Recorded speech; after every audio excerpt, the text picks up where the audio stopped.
함께 말씀 나누시며 나가시겠습니다. 우리 말씀 제목 한 목소리로 함께 읽으시겠습니다. 시작. 불로 세례를 주시는 분. 아멘. 아멘. 예, 여러분, 여러분의 마음 가운데 불이 있으십니까? 네, 주님께서 그 불을 이미 주신 줄 믿습니다. 예, 우리는 이 불을 잘 유지하고 또한 더 큰 불을 우리가 바라면서 그리고 기억해야 될 것은 우리가 주님 안에서 이렇게 살아갈 때 지금쯤이면은 내가 평안해야 되는데 내가 기쁨이 넘쳐야 되는데 왜 나는 신앙생활을 이렇게 많이 했고 또 열심히 했고 하는데 이렇게 사람들이 얘기하는 그런 막 뒤집어지는 역사가 그런 놀라운 역사가 왜 일어나지 않을까 하고 우리가 때로 의문을 품을 때가 있습니다.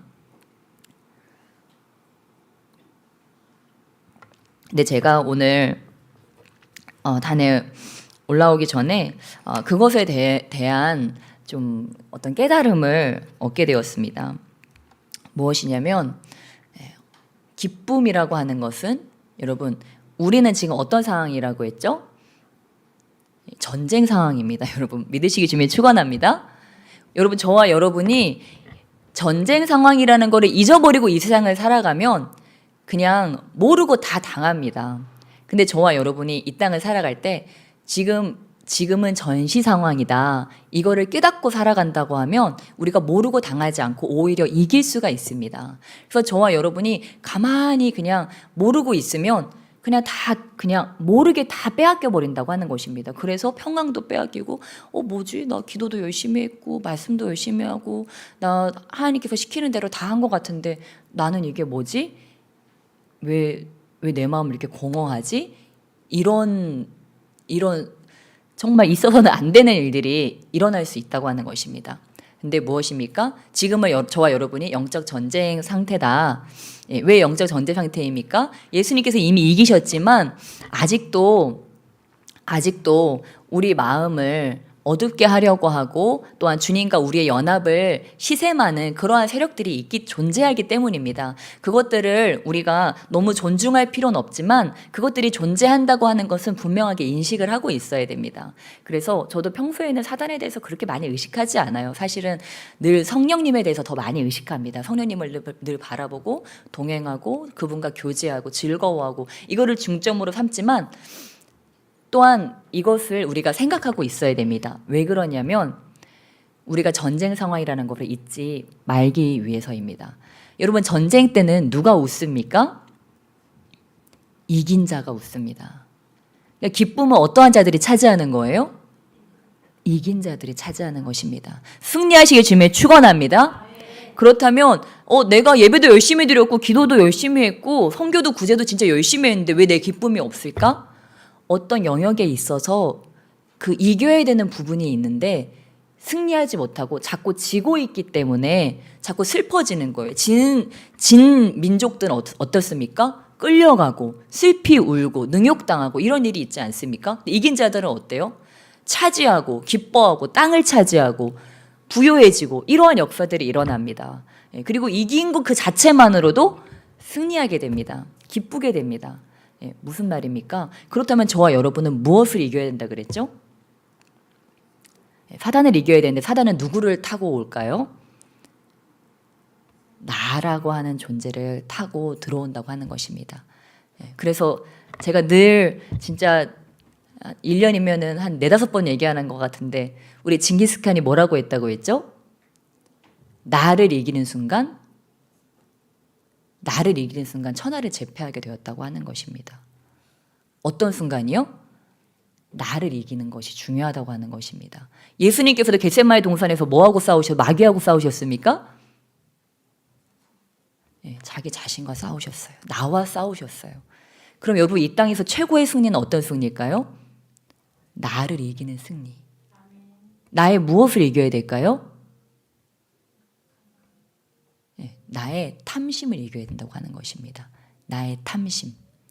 그래서 우리 주님께서는 이 탐심에 대해서 무엇이라고 말씀하셨는가? 바로 우리 주님은 탐심을 우상숭배라고 말씀하셨습니다.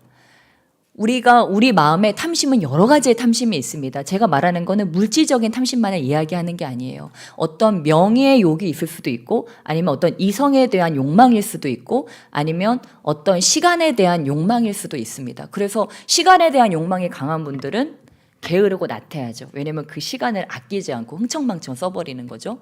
그리고 이성에 대한 욕망이 있으면 주님을 쫓아가는 것이 아니고 늘 이성을 쫓아다니게 되죠.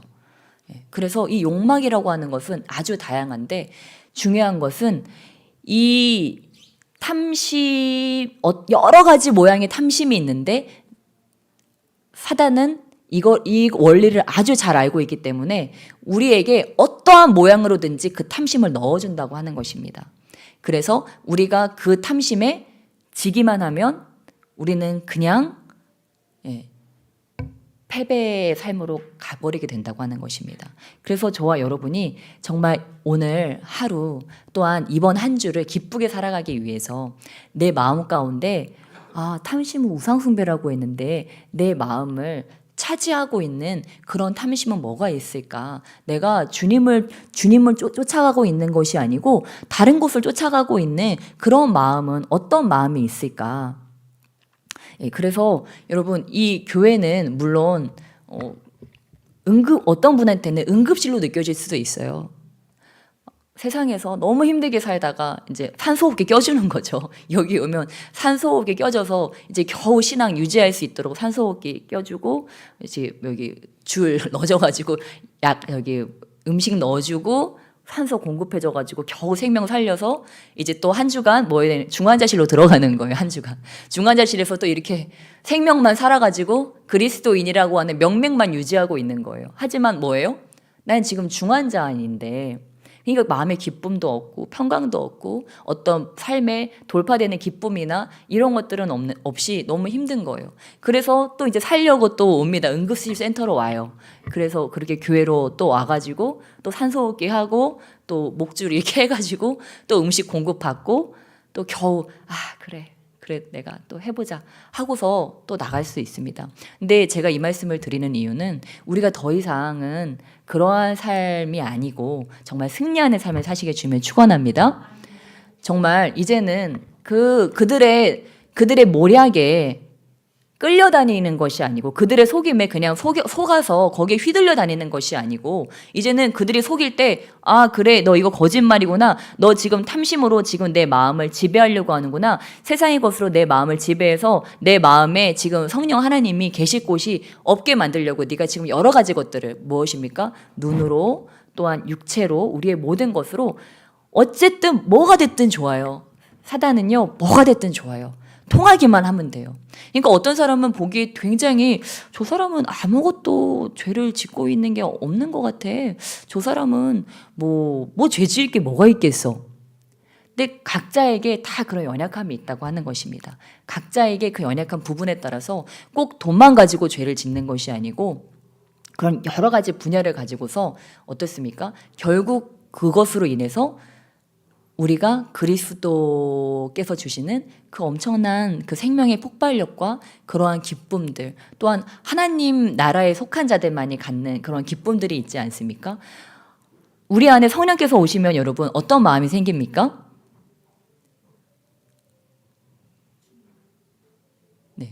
우리 안에 성령께서 오시면 성령님을 더 알고 싶어집니다. 성령님을 더 깊이 만나고 싶어집니다. 그리고 성령님을 막 자랑하고 싶어지고, 성령님을 전하지 않고서는 못 견디는, 그래서 삶의 모든 기회들을 만날 때마다 어떻게 하면 내가 성령님을 나타내지? 어떻게 하면 예수님을 전하지? 어떻게 하면 예수님을 자랑하지? 이런 것들을 궁리하게 되고 그것을 향해서 열정적으로 나아가게 됩니다.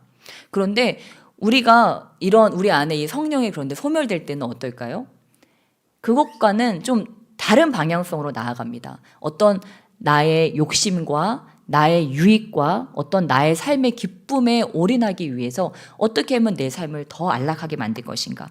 그래서 오늘 말씀이 누가복음 우리 3장 말씀 15절로 17절 말씀인데,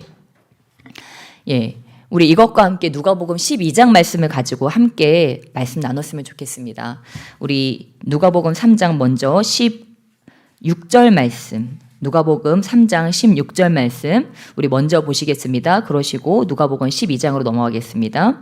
누가복음 3장 16절 말씀 우리 함께 한 목소리로 읽겠습니다. 시작. 요한이 모든 사람에게 대답하여 이르되 나는 물로 너희에게 세례를 베풀거니와 나보다 능력이 많으신 이가 오시나니 나는 그의 신발끈을 풀기도 감당하지 못하겠노라. 그는 성령과 불로 너희에게 세례를 베푸실 것이요. 아멘. 예, 요한은 하나님께서 주실, 예수님께서 주실 참된 세례 이전에 물로써 씻는 세례를 주었습니다. 그것은 물론 회개를 촉구하는 그러한 세례였고 효과가 있었지만 정말 예수님께서 주시는 불로 태우는 그런 성령의 불세례와는 좀 차원이 다른 것이었습니다. 그래서 이 세례 요한이 물로 세례를 주니까 사람들이 이 사람이 바로 우리가 기다리고 있는 그 구원자, 그 메시아인가? 하고 궁금했던 거예요. 그래서 물어봤는데 뭐라고 얘기합니까?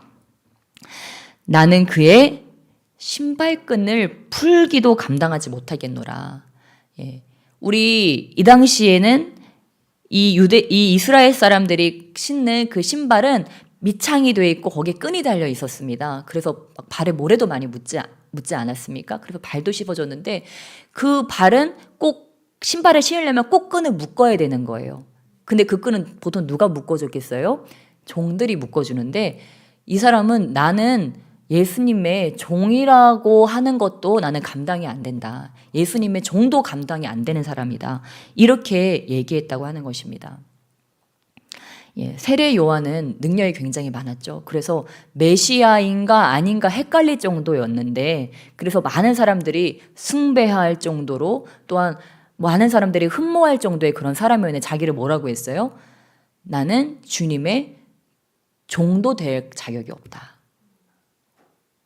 이러한 아이덴티티를 가시기를 주님이 축원합니다. 예, 그러니까 하나님께서 세례 요한을 쓴 거 아니겠습니까? 왜 이게 탐심하고 연결이 될까요? 저는 사실 탐심으로 시작한 게 아니고 불로 시작했는데 제가 불을 가지고서 설교 준비를 하는데 주님께서 탐심으로 마치시더라고요. 그래서 이 문제를 주님께서 해결하시기 원하시는구나. 주님께서 우리에게 불을 주시기 원하시는데 이 불이 태워야 될 탐심이 있구나. 이 탐심 때문에 지금 이 불이 막혀 있구나. 그것들을 깨닫게 되었습니다. 그런데 저는 이것이 정말 맞다고 생각합니다. 제가 늘 얘기하는 세상의 유혹, 그 모든 것들이 결국은 여러분 탐심이라고 하는 것입니다. 세상이라고 얘기하면 우리는 그냥 세상이라고 하겠지만 그것이 나에게 적용되어서는 탐심으로써 그것들이 작용되어진다고 하는 것입니다. 그렇다면 여러분 생각해 보세요. 저와 여러분이 만약에 탐심이 없어요. 욕심이 없어요. 이성에 대한 욕심이 없고 물질에 대한 욕심이 없고 명예에 대한 욕심이 없고 시간에 대한 욕심이 없고 자식에 대한 욕심이 없고 환경에 대한 욕심이 없고 하다못해 저 같은 경우는 교회죠. 여러분이 가진 공동체 그런 공동체에 대한 욕심이 없다. 탐심이 없다. 그러면 어떨까요? 고통이 없고 고민이 없습니다. 그러니까 천국이 되는 거예요, 여러분. 그래서 믿으시기 주에 축원합니다. 예. 그래서 마치 도장 깨기처럼 우리의 삶에는 주님 안으로 점점 들어가면서 우리가 성화되어져 가는 그런 과정 가운데 이러한 예전에 우리가 주님 안으로 갓 들어왔을 때는 어떻습니까? 여러 가지 탐심에 그냥 다 묶여 살았습니다. 이성 보면 이성한테 넘어가고 돈 보면 돈에 넘어가고 여러 가지 세상의 그런 욕심들이 보이는 대로 그냥 다 넘어가서 그 나의 어떤 유익과 나의 유익을 위해서 올인되어져 있는 그러한 삶이었어요. 근데 주님 안에 오면서 이게 내가 버려야 되는 거구나. 이것도 욕심이었구나. 여러분 교만이 뭘까요? 교만이 뭘까요? 결국 그것도 욕심이라고 하는 거예요. 뭐에 대한 욕심이요? 나에 대한 욕심. 주님의 영광을 내가 차지하고 싶어 하는 그러한 욕심이라고 하는 것입니다. 교만이 그러한 것이기 때문에 우리 안에 교만이 있으면 우리가 주님 안으로 들어가기가 참으로 어렵다고 하는 것입니다. 우리 다들 너무 힘드셨죠? 우리 좀 문도 좀 여시고 또 은혜로운 말씀을 전해야 되는데 또 탐심에 대한 얘기를 해가지고 굉장히 설교가 굉장히 매력적으로 들리실 거예요. 예, 우리 산소를 좀 공급해 드리도록 하겠습니다.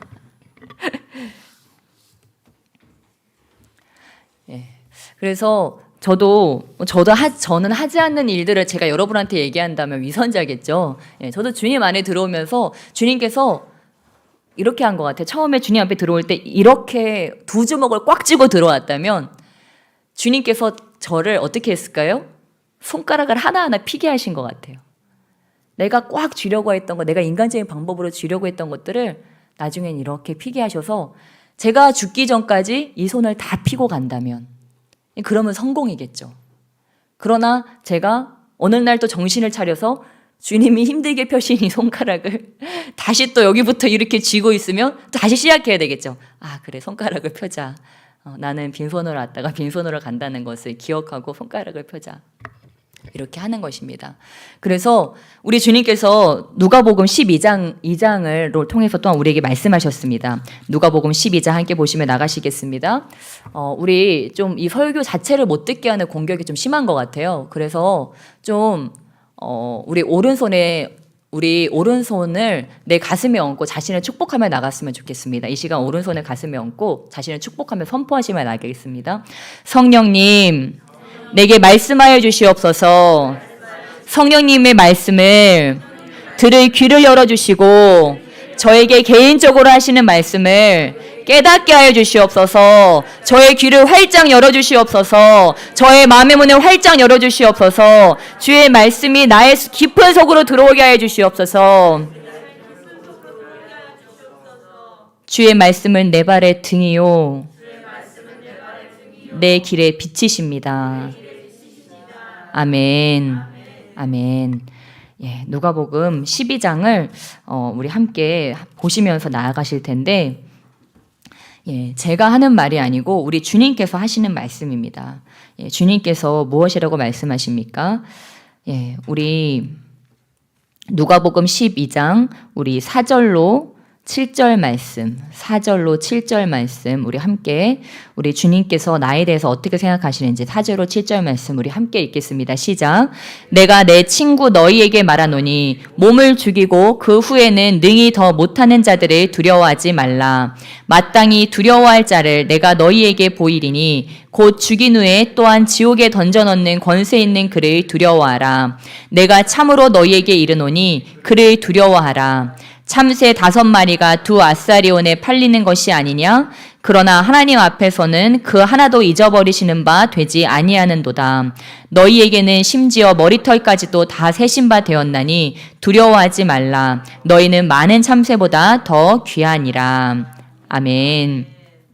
예, 여기서는 좀 상반된 말씀이 두 가지가 나옵니다. 4절, 5절과 6절, 7절 말씀이 굉장히 상반됐는데 이 두 가지 중에 여러분은 어느 편에 속하는지를 좀 이렇게 분별하시면서 들으시면 좋을 것 같습니다. 먼저는 4절, 5절은 어떠한 자들에게 얘기합니까? 아무것도 두려워하지 않는 자들에게 지금 이야기하고 있습니다. 너희는 아무것도 두렵지 않지? 그런데 너희들은 두려워해야 된다. 무엇을 두려워하냐? 마땅히 두려워할 자. 우리를 죽이신 후에 지옥에 던져넣는 권세 있는 그분을 두려워해야 된다라고 주님께서 말씀하십니다. 아까 이것은 제가 읽어드린 누가복음 3장 17절에 또 이런 말씀이 나와 있습니다. 요한이 예수님에 대해 말씀하실 때 성령과 불로 우리에게 세례 주시는 분, 또 하나는 17절에 손에 키를 들고 자기의 타작마당을 정하게 하사 알곡은 모아 곳간에 들이고 쭉정이는 꺼지지 않는 불에 태우시리라.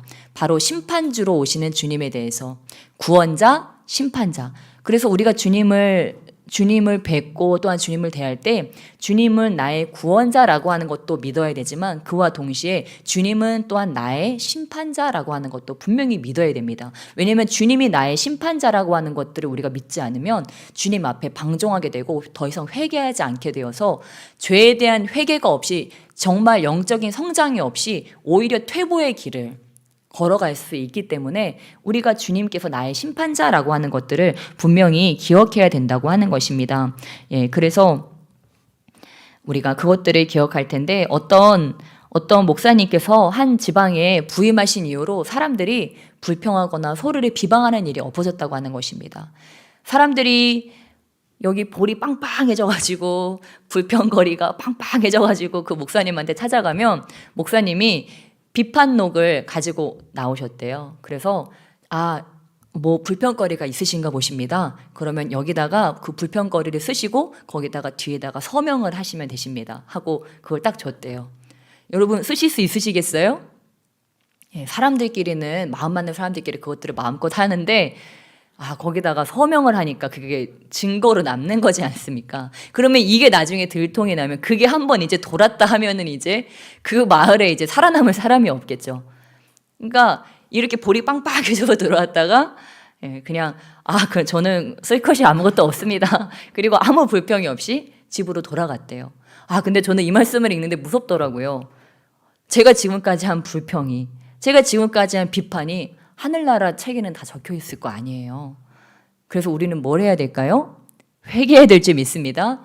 주님, 제가 불평했습니다. 저에게는 더 큰 들보가 있으면서 그 작은 티들을 보고 또한 그것이 하나님께 하는 것인 줄 모르고 삶에 주님께서 그 수많은 축복들을 주신 것에 대해서 감사는 많이 하지 못했는데 그 작은 그 모래알들이 저의 신발에 들어올 때 이 길이 가기 너무 힘들다고 내가 주님께 불평하고 원망했습니다. 주님, 주님에 대해서 원망하고 불평했던 이 죄악들을 주여 용서하여 주시옵소서 하고 우리가 회개할 때 주님께서 그것들을 싹 지워주실 줄 믿습니다.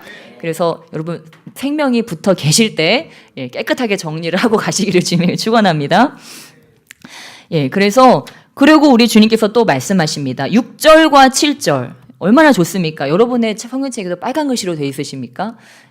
우리 주님의 중요한 말씀들이 빨간 글씨로 되어 있는 게 얼마나 감사한지. 6절 7절에 보니까 우리 누가복음 12장 6절 7절에 참새 5마리가 2아사리온에 팔리는 것이 아니냐? 그러나 하나님 앞에는 그 하나도 잊어버리시는 바 되지 아니한도다. 그러다가 나중에 뭐라고 말씀하십니까? 우리 모두 다 세셨대요? 머리카락. 그러니까 여러분이 내 머리카락 수가 몇 개인가 궁금하다고 누구한테 여쭤보면 돼요? 하나님께 여쭤보면 돼요. 아버지, 제 머리카락 수는 몇 개입니까? 우리 주님은요, 예수님 뭐라고 하셨냐면 우리 주님은 너희가 구하기도 전에 너희한테 뭐가 필요한지 이미 알고 계신다고 말씀하십니다. 그러니까 저와 여러분이 어떤 기도 제목을 내잖아요. 그런 기도 제목을 낼 때 내가 이런 기도 제목 내면 하나님이 들어주실까? 이런 고민이 너무 어리석은 고민이라고 하는 거예요. 주님은 내가 뭐가 필요하다고 말하기 전에 그래 누구누구 아무개 집에 누가 이게 필요하고 누구는 지금 이게 필요하고 주님이 우리의 모든 필요를 이미 구하기도 전에 이미 알고 계시다고 하는 사실이에요. 그러니까 여러분 참새를 봤는데 발가벗고 다니는 참새 보셨습니까? 백합화를 봤는데 흰옷을 단장을 못해서 얼룩덜룩한 백합화를 보셨습니까? 우리 주님께서는 완벽하게 정말 그 물방울 하나 들어갈 틈이 없이 그 완벽한 깃털로 그 새들을 다 단장해가지고 보내시는데 어떻게 한대요? 그 참새도 어떠신데요? 아끼신대요. 들풀도 아끼신다고 하는 것입니다. 육축도 저와 여러분이 맛있게 먹는 소, 돼지도 주님이 어떠신다고요? 아끼신대요. 어떨 때는 저는 막 미안할 때도 있었어요. 요즘은 양심에 화인 맞았는지 그러지 않는데 예전에 한참 채식하다가 육식으로 넘어갈 때는 막 미안하더라고요. 미안해서 못 먹겠고. 근데 이제는 그런 마음이 전혀 없어졌어요. 네. 아무튼 무엇입니까? 주님께서 다 아낀다고 하는 거예요. 그것들을 아끼는데 여러분 우리가 잡아먹는 소, 돼지도 주님은 아끼시는데 저와 여러분 아끼실까요? 안 아끼실까요? 옆에 계신 분들에게 축복하시며 나가시겠습니다. 주님께서 당신을 참으로 아끼십니다. 아멘. 여러분은 그래서 누군가의 가족이지 않으십니까? 그런데 우리 주님께서요, 자녀들에 대해서도 자녀를 노하게 하지 말아라 이렇게 말씀하셨어요. 그리고 부모님에 대해서 그 앞에 뭐 가로 없어요. 어떤 부모 그런 거 없어요. 없는데 무조건 그냥 부모님은 공경하래요. 자녀를 화나게 하지 말고 극노하게 하지 말고 부모님은 무조건 어떻게 하래요? 부모님은 무조건 공경해야 된다. 여러분 그럼 이렇게 한번 상상해 보세요. 저와 여러분이 가족의 달이지 않습니까? 우리 가정이 회복돼야 될 줄 믿습니다. 저와 여러분이 자녀예요. 자녀인데 부모님을 막 존경합니다. 존경하고 흠모하고 막 찬양합니다. 그럼 부모님 어떻게 해주실까요? 사랑이 막 쏟아집니다. 저는요, 아까 느꼈어요. 아까 기도하는데요. 자녀들이 하는 기도랑 어버이들이 하는 기도가 좀 다르더라고요. 그건 어쩔 수 없어요. 그 사랑은 내리사랑이라고 우리 청년들이 부린대요. 그래도 그건 어쩔 수 없어요. 그 자식을 향한 그 아버지와 어머니의 마음은 그 어떤 것도 이길 수가 없어요. 예, 무엇입니까? 그러니까 자녀들이 복받는 방법은 그냥 부모님을 존경해드리는 거예요. 내가 어떤 뭐 부모님에 대해 뭐 서운함이 있었건, 옛날에 내가 뭐 부모님께 어떻게 맞았건, 어떻게 욕을 얻어먹었건, 그런 거를 상관없이 그냥 나를 낳아주시고, 여기까지 키워주시고, 여기까지 생명을 유지하게 해주시고, 여러분 보세요. 아유, 여기까지 키우시느라고 얼마나 우리, 그쵸? 고생들을 많이 하셨겠습니까? 예? 진자리 마른 자리 갈아 넣으시며. 예. 저도요, 우리 한수희 목사님하고 애들 먹이면요, 우리 왕자님, 공주님 식사를 다 마치셔야지 종들은 밥을 먹습니다. 예. 저도 맨날 이렇게 하면요, 우리 어머니가 저희가 밥을 먹고 있는데도 항상 어머니 와서 식사하세요 그러시면은 아우 나는 됐어 먼저 먹어 그러시고 나중에 꼭 그 말미에 와가지고 막 허겁지겁 막 드시는 그런 거를 저도 항상 보면서 자랐어요. 근데 왜 저러실까 했는데 또 저도 그러고 있더라고요. 근데 그럴 수밖에 없는 시스템이더라고요. 음식을 이렇게 차리고 또 부모된 마음은 어떻습니까? 자식 건강한 반찬 하나라도 더 먹이려고 나는 밥 먹을 시간이 좀 없어도 그 자식 반찬 하나라도 더 해주려고 그 안 해도 되는 거를 꼭 하나 더 하는 거예요. 예, 그러느라고 그렇게 하는 거예요. 그러니까 여러분, 때로는 나를 키우는 게 너무 힘드셔서 소리도 지르시고, 이렇게 샤우팅도 하시고, 예, 때로는 이렇게 예, 무예도 하시고, 예, 그러셨다 할지라도 나를 먹여주시고 입혀주시고 사랑해주신 그 은혜를 우리가 생각하면서 여러분이 나중에 자식 키워보면요 나도 별반 다를 게 하나도 없다는 거를 깨닫게 되실 거예요. 네, 그래서 우리가 그런 것들을 근데 나도 못할 일을 우리 어머니 아버지는 더한 세월을 살아내셨고 더 모진 세월을 살아왔음에도 불구하고 자신이 못 받았던 사랑으로 나에게 해줬다는 거 우리가 기억해야 돼요. 주변에 있는 엄친 딸들 바라보지 말고 한번 그분들의 살아온 모진 세월을 생각해 보는 거예요. 그럼에도 불구하고 나를 냈다 버리지 않고 이렇게 잘 키워주신 거를 감사하게 생각하면서 그 부모님을 극진하게 공경해드릴 때 저와 여러분이 이 땅에서 잘 살게 될 줄 믿습니다. 여러분 그 사랑을 받으면 우리 어버이들이 어떻게 하시겠습니까? 오 하나님 감사합니다. 우리 아들이 우리 딸이 하나님 만나더니 새 사람이 되었군요. 주님 축복하여 주시옵소서. 저들의 길 가운데 주님 축복하여 그들이 눈물로 기도하지 않겠습니까? 잘 될 수밖에 없어요. 우리 할머니 할아버지들 우리 부모님들 하시는 기도가 맨날 뭐예요? 자식들 이름 쫙 불러가면서 그 자식들 잘 되라고 한 기도지 않습니까? 예, 그들이 하는 일이 늘 그러한 일입니다. 아버지, 우리 자식 잘 되게 해주세요. 근데요, 여러분 그거는요 미신을 믿는 사람들도 마찬가지예요. 천지신명께 비나이다. 우리의 첫째 아들 잘 되게 해주시고 둘째 딸 잘 되게 해주시고 그들도 똑같은 일을 했던 거예요. 그 대상이 잘못돼서 그렇지. 그러니까 모든 어버이의 마음은 똑같습니다. 그들의 표현 방식이 때로 어리숙하고 때로 나에게 와닿지 않았다 할지라도 각자의 방식으로 최선을 다해서 사랑을 하고 있었다고 하는 것입니다. 그래서 우리가 그러한 부모님의 사랑을 믿고 우리가 그러한 사랑을 존경하는 마음으로 표현할 때 우리는 이 땅에서 잘 되게 될 줄 믿습니다. 예, 그래서 좀 멀리 가는데 우리 6절과 7절 말씀은 무슨 말씀이냐면 4절과 5절과는 상반되게 내가 귀한 줄 모르는 사람들에게 당신은 참으로 귀한 사람이라고 하는 것을 우리 주님께서 알려주고 계신 것입니다. 4절, 5절은 나만 귀하고 다른 사람이 귀한 줄도 모르고 나만 중요하고 하나님 중요한 줄은 모르고 살아가는 사람들에게 하나님도 중요하고 다른 사람들도 중요해 라고 하는 것들을 말씀하시는 것이고 6절과 7절은 너무 아픈 세월을 겪으면서 자신의 중요함조차도 깨닫지를 못하고 살아가는 그러한 사람들을 주님께서 위로하시면서 얘야 너는 내가 참새도 사랑하는데 너는 사랑 안 하겠니? 내가 백합화도 사랑하는데 너는 사랑 안 하겠니? 네 모든 것을 내가 다 알고 있어. 네 부족한 모든 것들을 내가 다 꿰고 있어. 내 그 모든 것들을 뭐에 주님께서 알기만 하시겠습니까? 그런 것들을 아시는 이유는 그것들을 채워주시기 원하시는 것입니다.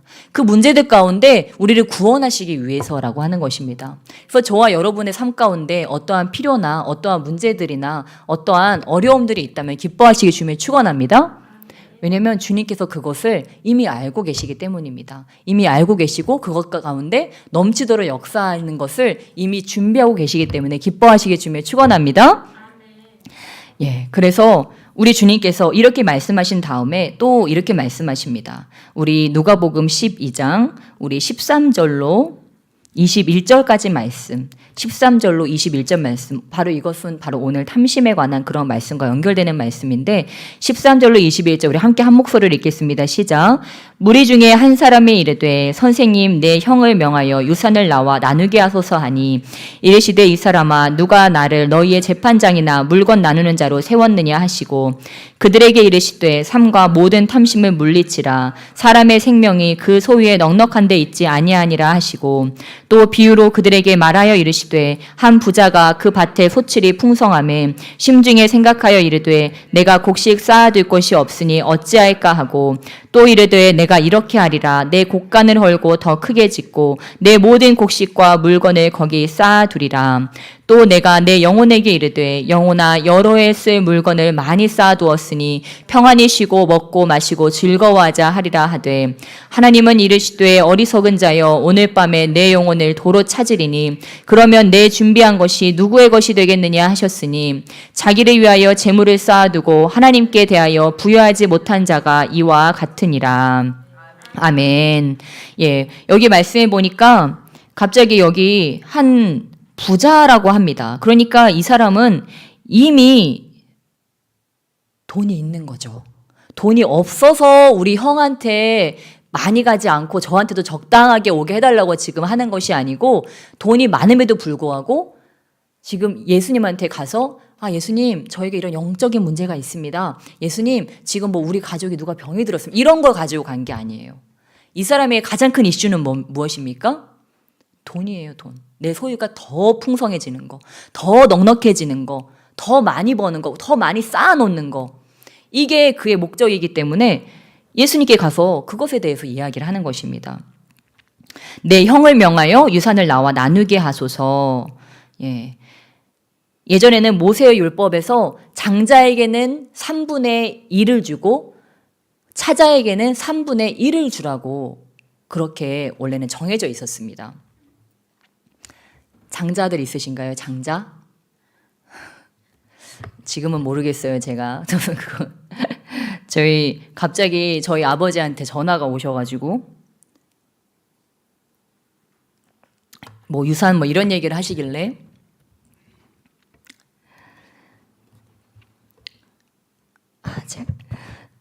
제가 갑자기 눈물이 나더라고요. 그래서 너무 기뻤어요. 진짜 제가 못된 인간이었으면 그 말을 듣고 기뻐해야 되는데 제가 그 말을 듣는데 너무 가슴이 아프더라고요. 그래서 제가 우리 아버지한테 한마디 했어요. 아버지 돌아가실 생각하지 마세요. 그렇게 한마디 했어요. 근데 제가 그러고 나서도 눈물이 한참을 울었어요. 그러면서 너무 감사했어요. 물론 너무 당연한 거지만 그냥 상상만 해도 너무 이미 사실 그런 분들도 많이 계시지만 먼저 보내신 분들도 많이 계시지만 너무 당연하게 내 옆에 계신 분을 다시 못 보게 될 수도 있는 상황이 온다는 것을 상상하는 것만으로 너무 고통스럽더라고요. 그래서 나는 그런 거 없어도 좋으니까 아버지가 내 옆에 계속 계셨으면 좋겠다 그런 생각이 들더라고요. 예. 근데 요즘들은 그런다고 하지 않습니까? 부모님 돌아가시고 나면 그 유산 한 푼이라도 더 차지하려고 장례식장에서 의자 던지고 서로 싸우고 서로 하지 말아야 될 말들을 하고 부모님 돌아가시고 나면 완전 생판 남처럼 얼굴도 보지 않고 그렇게 원수처럼 명절날도 모이지도 않고 그렇게 살아가는 그런 사람들도 많다고 하지 않습니까? 그러나 저와 여러분은 절대 그러지 마시기를 축복합니다. 예. 혹시라도 그런 일이 생긴다면 좀 더 힘든 친구들 더 챙겨주고, 누구야 너 힘들지, 나는 괜찮아, 나는 몸이 건강하잖아, 난 내 앞길 내가 할 수 있어, 너가 그거 더 가져. 그러고서 형제들을 더 챙기고 그들을 더 위해줘야지. 그거 한 푼이라도 내가 가져서, 우리 부모님들 다 천국에서 보고 계실 거잖아요. 다시 내려오실 수도 없고, 이놈의 새끼 이놈의 새끼, 내가 너를 그렇게 가르쳤냐? 와서 때려줄 수도 없고, 서로 사랑하고 우애 좋게 살으라고 했는데 그 부모님 돌아가시자마자 서로 한 푼이라도 더 차지하겠다고 그렇게 싸우고, 그런 것들을 보면 정말 하늘에서 보고 대노하실 일이지 않겠습니까? 그래서 근데 그런 일들이 왜 생깁니까? 영혼보다, 하나님보다, 사람보다 돈을 더 쫓아가다 보면 그런 일이 생긴다고 하는 거예요. 돈을 중요시, 이 물질을 더 중요시 하다 보면 나중에는 사람도 없고 뭣도 없고 영혼도 없고 하나님도 없고 다 돈으로 보이는 거예요. 이것도 돈, 이것도 돈. 그러니까 하나님의 영광을 올려드려야 되는데 하나님의 영광을 가리게 되는 일이 일어난다고 하는 거예요. 제가 예전에도 설교 때 말씀드렸지만 어떤 분이 그러시는 거예요. 건설업을 하는데 어떤 목사가 그 공사를 받아놓고는 대금을 안 주려고 막 안간힘을 쓴다고 하는 거예요. 공사를 다 불러다가 해놓고서는 그거를 차일피일 미루고 돈을 한 푼이라도 어떻게 하면 더 깎으려고, 좀 더 깎으려고 그렇게 한다는 거예요. 와, 제가 그 말을 듣는데 진짜 제가 목사가 아니었으면 얼마나 좋겠나는 생각이 들 정도로 너무 부끄럽더라고요. 제가 목사니까 목사 얘기를 하는 것이고요. 그러나 목사뿐만이겠습니까? 우리 그리스도인들이 이 돈 때문에 그러지 말아야 될 줄 믿습니다. 우리가 가는 곳마다 주님께 영광 올려드려야 될 줄 믿습니다. 덕을 끼쳐야 될 줄 믿습니다. 그래서 이 예수님께서 지금 이 말씀을 들으시고 그래, 이 예수님이 공평하게 갈라주실 거라고 생각을 했는데 무엇이라고 말씀하십니까? 우리 14절로 15절 말씀, 우리 주님께서 인생의 진리에 대해서 말씀하십니다. 14절로 15절 함께 읽겠습니다. 시작. 이르시되 이 사람아, 누가 나를 너희의 재판장이나 물건 나누는 자로 세웠느냐 하시고 그들에게 이르시되 삼가 모든 탐심을 물리치라. 사람의 생명이 그 소유에 넉넉한 데 있지 아니하니라 하시고. 아멘. 우리 주님께서 나는 너희의 재판장이나 물건을 나누는 자가 아니다. 여러분 어떻습니까? 물건 나누는 자. 우리 주님의 그 가치가 너무 이렇게 매도당한 그런 말이지 않습니까? 물건 나누는 자라니요. 그런데 우리 주님께서 뭐라고 말씀하십니까? 삼가 모든 탐심을 물리치라. 모든 탐심을 물리치라. 어떠한 종류의 탐심이 됐든 그 탐심을 물리쳐라. 왜냐하면 사람의 생명이 그 소유에 넉넉한 데 있지 아니하니라. 아멘. 그러니까 주님이 보실 때 중요한 건 무엇입니까? 생명입니다. 그냥 저와 여러분이 이렇게 그냥 숨쉬고 있는 이 생명 말하는 게 아니고요. 어떤 생명일까요? 영혼의 생명. 왜 그럴까요? 주님이 보실 때는 영혼이 두 가지거든요.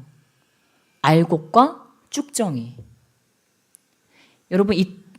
여러분 이 땅에서 믿음 겨우 유지하시다가 생을 마감하는 그날 천국에 턱걸이 해가지고 들어가기 원하십니까? 이 땅에서 허랑방탕하게 살아가다가 그러지 않게 원하시죠. 저와 여러분의 삶이 이 땅에서도 알곡이 되어야 될 줄 믿습니다. 알곡은 무엇입니까? 이 안에 생명이 가득 차 있는 것입니다. 쭉정이는 뭐예요? 까봤는데 속에가 비었어요. 여러분 이렇게 농사 지시거나 그런 분들은 아실 거예요. 콩도요, 쫙 말라 비틀어진 쭉정이가 있고요. 속에 알들이 실하게 들어가 있는 그런 콩이 있어요. 쭉정이는 어떻게 합니까? 여러분 쭉정이 집에 가져가서 튀겨 드십니까? 쭉정이는 그냥 버려요. 왜냐면 쓸 데가 없거든요. 속에 알맹이가 없거든요. 생명이 없거든요. 저와 여러분도 지금 이 땅 살아가고 있는데요. 이 교회 안에 계신 분들도 죄송하지만 알곡이 있고 쭉정이가 있을 것입니다. 우리 옆에 계신 분들께 축복하시며 나가시겠습니다. 우리 알곡됩시다. 아멘. 그렇다면 제가 이 말씀을 확장해서 나가보자면 우리 마음 가운데 탐심이 가득 들어차 있다. 그럼 나는 알곡일까요? 쭉정이가 될까요? 쭉정이. 내 안에 그리스도로 꽉 차 있다. 그럼 나는 알곡일까요? 쭉정일까요? 알곡입니다. 그래서 탐심을 쫓아내라고 하는 것입니다. 탐심이 우상숭배이기 때문에 우상숭배라고 하는 것은 무엇입니까? 탐심이 들어오는 순간 내 안에는 주님이 아닌 다른 것이 훅 들어와 버린다고 하는 거예요. 여자, 돈, 명예, 쾌락 이런 것들이 훅 들어온다고 하는 거예요. 근데 여러분, 제가 여러분에게 금욕주의자가 되라고 하는 게 아니에요. 여러분 돈 있어야 됩니다. 여자, 남자 있어야 돼요. 이성 있어야 돼요. 배우자 있어야 돼요. 제가 진짜 청년들 위해서 기도합니다. 아버지, 저들이 정말 좋은 배우자 만날 수 있게 제가 기도해요, 정말. 그리고 만날 때마다 조언하고요. 그거 하지 말라는 게 아니에요, 여러분. 그 문제는 무엇입니까? 내 안에 중심이 중요하다고 하는 거예요. 그것이 내가 여자를 쫓아가는 게 아니고 주님을 기쁘시게 함으로 여자를 선물로 받으라. 내가 남자를 쫓아가는 것이 아니고 주님의 기쁘심으로 남자를 선물로 받으라. 그러한 얘기입니다. 내가 돈을 쫓아가는 것이 아니고 주님을 기쁘시게 함으로 돈을 선물로 받으시라고 하는 이야기입니다. 돈을 쫓아가는 사람들은 어떻습니까? 악착같이 모읍니다. 옆에 있는 사람들 상처 주고요. 도둑질하고요. 사기치고요. 거짓말하고 남의 거 노략질까지 하면서 때로 안 좋은 정말 어둠의 경로까지 이용하면서 그렇게 돈을 가집니다. 예. 탐심이 생기면 그렇게 돼요, 사람이. 근데 어떻습니까? 하나님을 기쁘시게 하려고 하면요, 이 골치가 아픕니다. 돈이 보여도, 돈이 와도 어떻게 할 수가 없는 거예요. 왜요? 우리 주님께서 나의 마음을 재어보시기 때문에 그 돈을 내가 내 마음대로 하고 싶지만 때로는 그 마음대로 할 수가 없는 거예요. 주님께서 내가 거기에 마음이 팔려서 그냥 돈에 내가 그냥 쏙 넘어가 버리는 것을 원하지 않으시기 때문에 내가 거기에 넘어가지 않고 돈이 있지만 돈에 마음이 팔리지 않는 상태. 주님께서는 이거를 원하시는 거예요. 저와 여러분에게 자, 너희는 모든 탐심이 없어야 되니까 어떤 분들은요, 막 이런 거 잘못 이해하시는 분들이 있어요. 아니, 사람이 살려면 돈이 있어야지 왜 그런 거에 대해서 다 부인합니까? 여러분, 그게 아니라니까요. 순서를 바꾸라고 하는 이야기입니다. 내가 쫓아가는 것이 아니고 그것들이 나를 따르게 해야 된다고 하는 것입니다. 근데 순서가 있죠. 내 앞에 그럼 누가 계셔야 돼요? 주님이 계셔야 돼요. 나는 주님을 따르고 돈은 나를 따르고 이렇게 순서가 이렇게 돼야 돼요. 나는 주님을 따르는데 뒤에 한 청년이 나를 따라오네. 제가 청년 시절에 얼마나 골치가 아팠는지 몰라요. 제가 성령 충만하지 않을 때는요, 남자가 없었어요, 주변에. 그런데 제가 성령 충만을 받고 나니까, 그래, 가는 데마다 남자들이 줄을 서는데, 막, 가는 데마다 중매를 서준다고, 어떤 분이 내 아들이 사장이다, 내 아들이 의사다, 내 아들이 뭐다, 뭐 사자 돌림들 다 갖다 대면서, 너는 내가 시집 꼭 보낸다, 막 이러는 분도 계시고, 성령 충만 받고 나니까 그런 일이 일어나더라고요. 근데 어떻게 됐습니까? 그런 사람들 하나도 하나님 안 주시고요. 딱 한스님 목사님을 딱 하늘에서 내려주시더라고요. 네, 근데 저는 결과적으로는 굉장히 만족합니다. 그러니까 이런 말을 하는 거죠. 네, 무슨 말입니까? 제가 만약에 남자를 쫓아다녔다면 기도굴 들어갈 시간에 화장 한 번 더 하고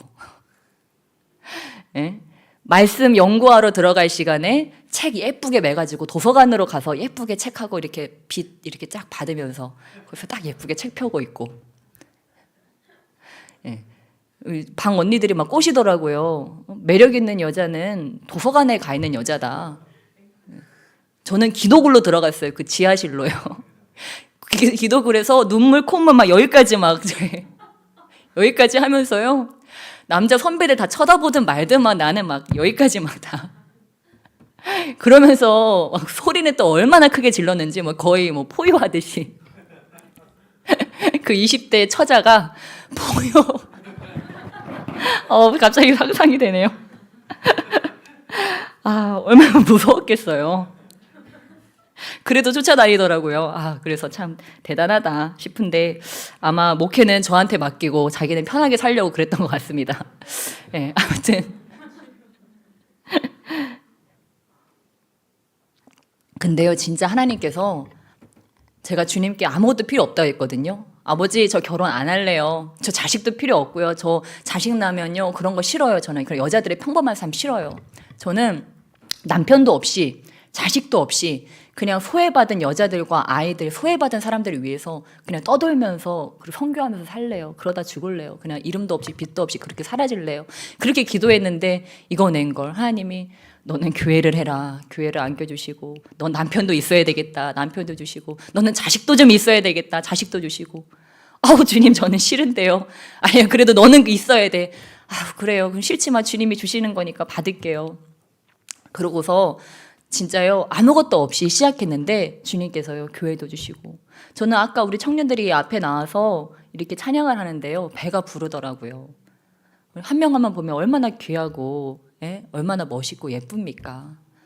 외모를 얘기하는 것도 맞지만 그 내면이 그렇다고 하는 거예요.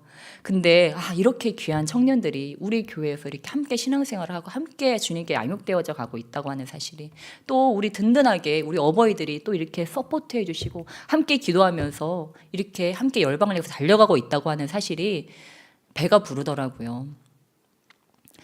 그러니까 주님께 아버지 저 교회 좀 주세요. 그리고 남자를 주시는데 이런 남자를 주셔야 됩니다. 자식을 주시는데 이런 자식을 주셔야 되고요. 교회를 주시는데 이런 교회를 주셔야 돼요. 한 번도 구한 적이 없어요. 근데 주님은 전 싫다고 도망가는데 주님은 너 이거 가져 하고 주십니다. 네, 그런 거를 많이 경험해요.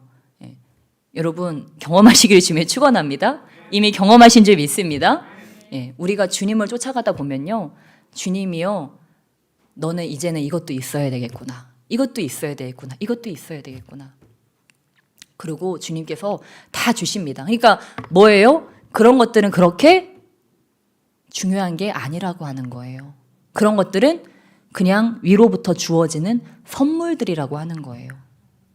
주님께서 주어주시는 위로부터 내려오는 그 선물에 우리가 집착할 것이 아니고 선물을 주시는 그 분, 그 선물의 시작 되시는 나의 유일한 선물 되시는 그 분을 우리가 바라보고 그분께 나의 전심을 우리가 주님께 드릴 때 주님께서는 우리를 합격이라고 말씀하실 줄 믿습니다. 우리 마음에 진정한 기쁨과 진정한 생명력이 터져나오게 하실 줄 믿습니다. 그러니까 저와 여러분의 기쁨은 무엇이 되어야 될까요? 예수님은 다 가질 수 있었어요. 뭐 다윗한테 솔로몬한테 몇천 명 주신 거 보면은 예수님도 마음만 먹었으면 몇만 명 정도는 거느릴 수 있었을 것 같아요. 아내, 비빈들, 그렇죠? 근데 예수님은요 한 명도 안 가지셨어요.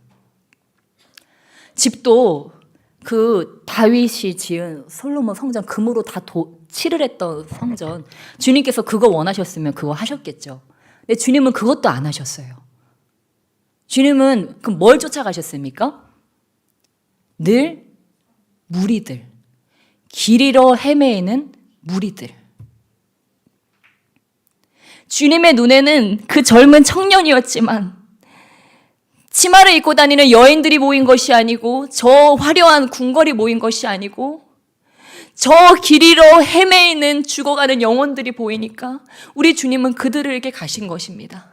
그들에게 가서 생명의 양식을 나눠주시러 밥을 가져와도 내게는 먹을 양식이 있다. 저 사마리아 여인이 살아나는 것이 나의 먹을 양식이다. 저도 때로 산의 진미를 먹을 때가 있는데요. 근데 그 산의 진미 먹을 때보다 한 사람의 영혼이 돌아오는 것이 훨씬 더 큰 기쁨이지 않습니까? 내 몸의 모든 세포가 다 춤추는 기쁨, 한 영혼이 살아날 때. 우리 교회가 그런 교회가 되고 저와 여러분이 그러한 자들이 될 줄 믿습니다. 나를 통해서 한 영혼이라도 살아날 수 있다면 길 잃어 헤매이는 저 영혼들. 여러분 오늘도 어떠한 영혼들은 갈 바를 알지 못해서 한강으로 갑니다. 갈 바를 알지 못해서 혼자 방 깊은 곳으로 들어가요. 내 마음 둘 때를 찾지 못해서 이성한테 자기의 몸과 마음을 다 그냥 줘버리고 그게 다 끝인 줄 알아요. 그게 세상인 줄 알아요. 뭐 우주인 줄 알아요. 우리도 주님을 만나지 못했다면 그랬겠죠. 그러나 우리는 이제 알았잖아요. 이분 안에 모든 게 들어있다는 걸 알았잖아요.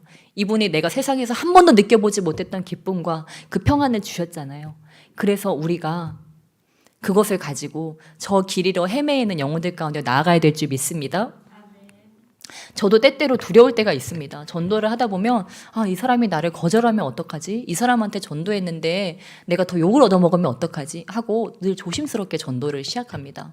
그런데 그렇게 전도해놓고 제가 욕 먹어본 적은요, 진짜 손에 꼽혀요. 거의 없어요. 대부분은 99%가요. 전도를 하고 나면 고맙습니다. 좋은 말씀 감사합니다. 다 이렇게 말씀을 하시더라고요. 왜냐하면 정말 그 영혼에게 강요한다면 당신 예수 믿으세요? 이러는 게 아니잖아요. 예수님 믿으셔야 돼요. 교회 나오셔야 됩니다. 그런 게 아니고 정말 우리가 그 사람을 사랑함으로써 보니까 정말 너무 인품이 좋으시네요. 정말 온화하시고 제가 사장님 같은 분을 본 적이 없는 것 같습니다. 사장님 같은 사람이 정말 예수님 믿으셔야 됩니다. 정말 마음이 진실하시고 참 바르게 살려고 노력하시네요. 사장님 같은 분이 정말 복을 받으셔야 되는데 제가 하나님 만났더니요, 정말 하나님은요 만나주시는 하나님이시더라고요. 한번 찾고 찾는 자는 하나님께서 반드시 만나주시더라고요. 한 번만 찾아보세요. 한 번만 교회 가보세요. 사장님은 택한 자이기 때문에 하나님께서 분명히 만나주실 것입니다. 이렇게 하면요, 여러분, 그들의 자존감이 올라갑니다. 그들이 사랑과 인정을 그 전도하는 과정을 통해서 우리가 잘못된 그런 전도는 오히려 그 상대방에게 거북함을 남길 수 있지만 저와 여러분이 그렇게 사랑으로서 그들을 존중하고 또한 사랑으로서 존경하면서 그렇게 한다면 또한 이미 무엇입니까? 그들 안에 무엇이 있습니까? 하나님의 영이 있습니다. 진리를 알아볼 수 있는 생명의 영이 그들 안에도 분명히 있다고 하는, 버린 자식이 아니라고 하는 거예요. 그러니까 저와 여러분이 잃어버린, 지금 주님께서 공고를 붙인 거예요. 공고. 잃어버린 내 새끼 찾음. 이렇게 지금 해놓고 주님께서 찾고 계신 거예요. 그러니까 우리는 뭐예요? 찾아다니는 거예요. 당신 닮았는데요? 당신 닮았어요. 하나님하고 닮았어요. 당신 예수님하고 닮았는데요? 당신 하나님 자녀 맞네요. 당신 예수님 자녀 맞네요. 나보다도 더 닮았는데 나는 이렇게 아닌데 나보다도 더 닮았네 예수님이랑. 당신 같은 사람이 하나님 믿어야죠. 자, 얼른 갑시다. 아버지한테 얼른 돌아갑시다. 그러면서 가자고 하면요, 사람들이요 못 이기는 척하고 따라온다고 하는 사실입니다. 그런 영원 구원의 기쁨이 충만하시기를 주님의 이름으로 축원합니다. 그래서 주님께서 저와 여러분에게 불을 주시는 이유는 그 불로 인해서 저와 여러분이 회복되어지고 그 불로 인해서 우리가 그 불을 가지고서 그 불을 전해주는 자가 되게 하기 위함입니다. 불이 붙으면요, 여러분, 저와 여러분이 지금 한번 상상해 보세요. 제가 지금 불덩이가 됐다고 생각해 보세요. 불이요, 요만큼 있으면 안 돼요. 요만큼 이렇게 불씨로 있으면 안 돼요. 불씨로 있으면요, 옆에 가도요, 절대 옮겨 붙지 않습니다. 이게 옆에 옮겨 붙을 정도가 되려면 내 불이 어떻게 돼야 되겠습니까? 막 이글이글 타올라서 여기 이 안에만 여기 이렇게 숨겨져 있는 게 아니고 밖으로 다 나와야 되겠죠. 입을 열면 불이 나오고 이제 불 같은 악담이 나오는 것이 아니고 성령의 불의 말씀이 나오는 거죠. 생명을 살리는 불의 말씀이 내 입을 통해서 와, 이게 뭐야, 하나님 말씀이네. 와, 이거 뭐야, 어떡하지? 제가 이렇게 성령님의 인도하심을 따라가다가 그때그때 누군가가 하나님께서 생각나게 하실 때가 있잖아요. 그러면 기도합니다. 생각나게 하시면 기도하고 기도하다가 어느 날 못 견딜 때가 있어요. 그러면 그 못 견딜 때 이제 연락을 하거나 그래요. 그러면 깜짝 놀라는 거예요. 오늘 저에게 이런 일이 있었는데 저도 지금 당신을 생각하고 있었는데 누가 당신 얘기를 했는데 어떻게 그런 일이 매번 일어나는 거예요. 그러니까 그냥 연락하는 것만으로도 그 사람이 하나님을 경험하는 거예요. 정말 신기하다고. 어떻게 얘기할 때마다, 생각할 때마다 이렇게 연락을 하는지 모르겠다고. 예. 여러분, 어떻게 이런 일이 일어날까요? 예, 그쵸. 뭐 그런데 저는 중요한 게 그거였어요. 저는 손가락이 삐었거든요. 그래서 연락을 못 하거든요, 원래. 그때 손가락 삔 거를 고쳤어요. 무슨 말씀이 너무 어려워서 이해가 안 되시죠? 예, 아무튼. 예, 저는 손가락이 삐었어요. 그래서 손가락이 다쳐가지고 연락을 못 해요. 연락을 못 하는데 이제는 생각이 나면 연락을 이제 하려고 노력을 하는 거예요. 예, 그러니까 예전에는 내가 아무리 생각을 하고 기도를 하고 그래도 연락을 안 하니까 그런 일들이 잘 일어나지 않았는데 이제는 그냥 좀 생각이 나면은 진짜 연락하기 싫은데 지금 그 사람 뭐 하고 있는데 방해되면 어떡하지? 막 이런 생각들이 막 떠올라요. 근데 그럼에도 불구하고 이제 연락을 하는 거예요. 연락을 하면 그렇게 역사가 일어나더라고요. 그러니까 뭐가 중요하냐면 기도하는 것도 중요한데 뭐도 중요할까요? 순종이 중요하더라고요. 그러니까 우리가 기도했으면 그 다음에는 행동하는 거예요. 순종하고 우리가 주님 안에서 그렇게 내가 또 막 전도하고 싶잖아요. 전도하고 싶은 이 마음을 묻어만 두지 말고 또 살짝 표현도 해보는 거예요. 정말 어쩌면요 그 사람은요 계속 내 입에서 그 말이 나오기만 해 기대하고 있을지도 몰라요. 그 말이 안 나와가지고 안 떨어져가지고 못할 수도 있다고 하는 것입니다. 그래서 우리가 정말 주님 안에서 주님께서 우리에게 제자들에게 불을 준 것은 불을 주자마자 무슨 일이 일어났습니까? 베드로가 설교하니까 3,000명이 회개하고 다 일어나서 세례를 받았죠. 3,000명이 그날 다 세례를 받았습니다. 상상해 보세요, 여러분. 뭐 대중 목욕탕도 그런 목욕탕이 없었겠죠. 3,000명이 물에 막 들어가다 지금 이런 세례가 아닙니다. 그냥 물 뿌려주는 정도가 아니에요. 그냥 전신을 다 몸에 담그는 그런 세례를 갈릴리 그 바닷가에서 상상되죠. 3,000명 가서 막 담근다고 생각해 보세요, 여러분. 그런 일들이 일어나시길 주님에 축원합니다. 예, 저도요, 우리 교회에 우리 세례 받으신 분들 계신데요. 너무 감사해요. 그리고 상상해 봅니다. 이런 분들이 앞으로 더 많아지는 것들을 주님께서 결국 우리에게 주신 것은 이 일을 하라고 하신 건데, 제자 삼으라고 하신 건데, 저는 물론 다른 교회에 있다가 저희 교회 오시는 분들도 너무 감사하지만 저는 진짜 갓 태어난 신자들 이 알 속에서 갓 태어나가지고 삐약삐약하고 태어나는 그런 신자들이 우리 교회에 많이 태어나게 될 줄 믿습니다.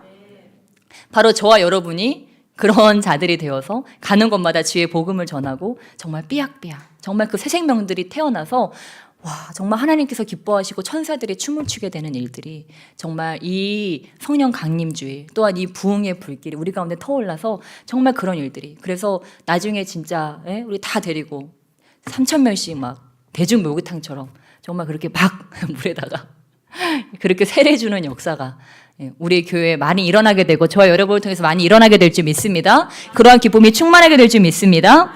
우리 이 시간 함께 찬양하시며 나가시겠습니다. 우리 내가 매일 기쁘게 함께 힘차게 찬양하시며 우리 기도하시며 나가시겠습니다.